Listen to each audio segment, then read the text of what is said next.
keberhasilan ahli Al-Quran itu adab. Buka Quran surah ke-35 ayat ke-32, paling kiri sebelah atas. Thumma awrathna al-kitaba alladhina istafayna min ibadina. Kemudian kami wariskan Al-Quran itu kepada hamba-hamba yang kami pilih.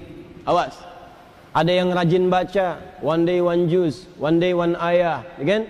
One day one surah, dan seterusnya. Ada yang rajin menelaah, buka tafsir ini, tafsir itu. Ada yang rajin menghafalkan, ya, Masya Allah. Tapi maaf, apakah semua orang itu dianggap benar oleh Allah ketika berinteraksi dengan Al-Quran? Tidak. Ada 3 golongan. Faminhum zalimun li nafsi. Ada orang yang senang dengan Al-Quran tapi zalim orangnya. Rajin baca dia, rajin tapi zalim, tidak mampu menempatkan ayat Quran sesuai dengan tempatnya. Apa? Zalim itu menempatkan sesuatu bukan pada tempatnya. Ini penghapus, buat menghapus tulisan di papan tulis. Asalnya begitu. Tapi digunakan untuk melempar orang misalnya. Nah, itu zalim namanya. Gelas, tuh, fungsinya menampung air untuk minum. Gayung fungsinya untuk mandi. Ada orang minum pakai gayung, mandi pakai gelas. Itu zalim namanya. Ada orang sering ngaji, baca qul huwallahu ahad, katakan hanya Allah yang esa, hafal ayatnya, tahu maknanya, tapi tidak menempatkan ayat sesuai dengan tempatnya. Dia katakan di lisannya semua agama sama. Jadi ayat-ayat itu tidak dipraktikkan dalam perilaku hidup, adab tidak ada. Wa minhum muqtasid, ada golongan kedua, meninggalkan sifat yang pertama, naik tingkat, tapi belum ada nilai kebaikan pada dirinya, hanya untuk dirinya saja. Muqtasid itu paket hemat. Jadi ahli Quran,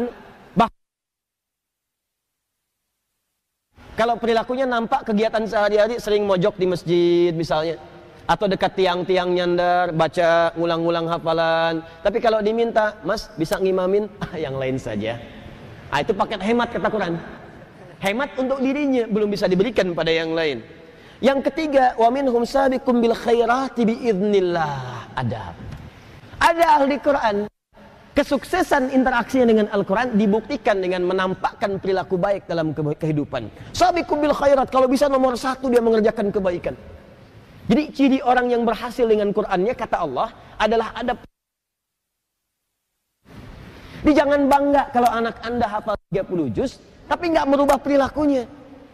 Yang pada itu hafalan banyak tapi perilaku semakin durjana. Yang salah tuh dalam hafalannya. Ada yang keliru. Ciri orang tuh kalau sudah dekat dengan Quran, karena Quran itu baik, akan ada perubahan dalam dirinya. Minimal tuh sifatnya dulu lebih tenang, lebih terukur, lebih baik. Lama-lama jadi sikap, sopan, adabnya muncul. Kalau ada kebaikan pengen segera dikerjakan. Kalau lihat sampah di masjid pengen segera ngambil.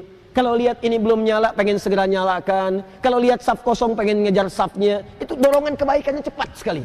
Semakin tinggi kecepatan berbuat baiknya, ini menandakan semakin besar pengakuannya di hadapan Allah Subhanahu wa taala dalam perubahan kebaikannya. Jelas sampai sini? Baik.